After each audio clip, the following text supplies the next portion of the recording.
you're doing everything right. You meditate, you journal, you say your affirmations, you've read the books, listened to the podcasts, maybe even gone to therapy. And yet, something still aches.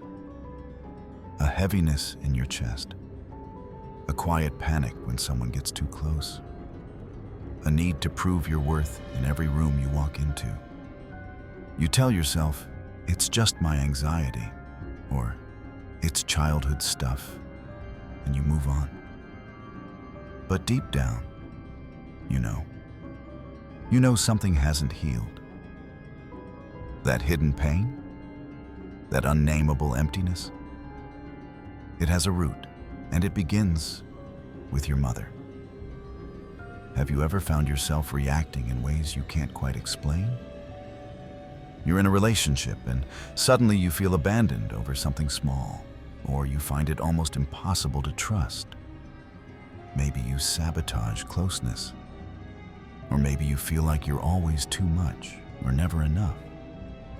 And despite all the self-help books, the therapy sessions, the journaling, you still carry a kind of pain that has no clear origin, no visible wound, just a deep ache that lives in your body and repeats itself through your patterns.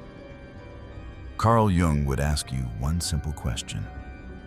What unresolved truth are you still carrying about your mother? Because here's the hard truth. You will never fully heal until you face what lives in your nervous system, your inner child, and your unconscious mind about your relationship with the mother. This isn't about blame, it's about clarity.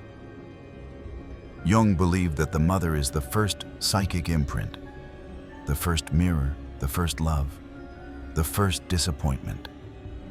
She teaches you not just how to be nurtured, but whether you are even worthy of nurture. And this teaching doesn't always come in words. It comes in presence or absence, in how she looked at you or didn't, in whether she held space for your emotions or made them feel too big, too much, too inconvenient.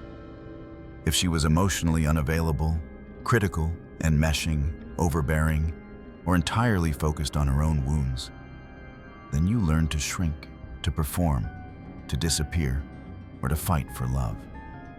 And now, as an adult, you might feel responsible for others' emotions, constantly seek validation, fear abandonment to the point of clinging or withdrawal, overachieve to prove worth, avoid intimacy or feel unsafe in closeness, self-sabotage when things get good. Jung saw this as the result of an unintegrated mother complex, a deeply rooted psychic structure that forms the blueprint of how we relate to care, safety, and identity. Take, for example, you're at a dinner with friends. Someone interrupts you. It's small, but you feel instantly silenced, small, invisible. Not because of what just happened, but because something in your nervous system remembers what it felt like to be constantly talked over as a child. Or maybe you're in a romantic relationship. Your partner says, "I need some space." A reasonable request. But your body panics. You become needy, anxious, or cold. Not because of them, but because once, when your mother withdrew emotionally, she never came back. And perhaps the hardest part? Society rarely validates this kind of pain. It tells us to honor our parents, to be grateful, to remember the good. And while gratitude has its place, it cannot replace truth. Because truth sets you free. The truth might be, your mother couldn't meet your emotional needs because no one ever met hers. The truth might be, she loved you, but she also hurt you. The truth might be, you've spent your whole life trying to earn love that should have been unconditional. Until you face that, you will repeat it. You will unconsciously seek your mother in lovers, bosses, friends. You'll keep trying to heal the original wound through reenactment, until you finally stop and look inward. This is the beginning of reparenting, of giving yourself what you never received. It begins by asking, what did I feel growing up, but was never allowed to say? What kind of love did I crave? When did I first begin to disconnect from myself to stay safe? What boundaries did I learn were dangerous? Where do I still carry guilt for needing? These questions take you deep, not into judgment, but into understanding. You don't have to demonize your mother. You can even love her. But you must stop betraying yourself in the name of protecting her memory. Jung believed that healing the mother wound is one of the most profound acts of individuation, the process of becoming your full, authentic self. Because only when you separate from the inherited emotional blueprint can you create your own. And that means grieving.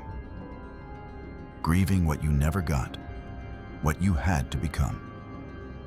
The parts of you that were rejected, the self that was never safe enough to emerge. Grief is not weakness. It is the soul's way of making room for something new.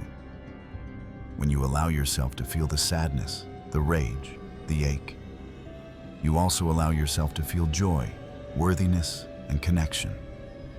You stop performing and start being. And from this place, you begin to choose differently. You choose relationships that feel mutual. You say no without guilt. You honor your inner child, not abandon them. You listen to your body. You allow softness without fear. You reclaim the right to take up space. And no, your mother doesn't have to understand. She may never acknowledge what happened. That's okay, because healing doesn't require her permission. It requires your presence. It requires a radical act of self-love, to stop running from what shaped you and start listening to what's still hurting inside you. You will never heal until you face this. But once you do, you'll never look back. If this touched something deep inside you, let it move you. Leave a comment. Speak your truth. You may not realize how many people need to hear what you have to say. Like this video if it helped you feel seen. And subscribe to stay connected to this journey, a journey of shadow, healing, truth, and wholeness. Because the story you couldn't finish as a child, you get to rewrite it now.